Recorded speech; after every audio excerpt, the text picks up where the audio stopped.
رسول اللہ صلی اللہ علیہ وسلم نے فرمایا کہ جو یہ کلمہ ایک دفعہ پڑھے تو اللہ 20 لاکھ نیکیاں عطا کرے۔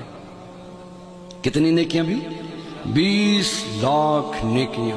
سبحان اللہ۔ یہ بہت بڑے تاجر کو بھی ایک دن کی کمائی 20 لاکھ تقریباً نہیں ہوتی ہوگی، تو وہ کوشش کے ساتھ پہنچ جائے تو پہنچ جائے۔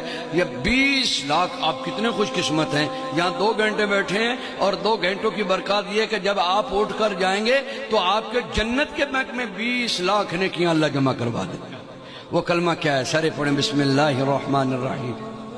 لا الہ الا اللہ وحدہ لا شریک لہ احدا صمدا لم یلد ولم یولد ولم یکن لہ کفوا احد۔ جس نے پڑھا اس کو مبارک۔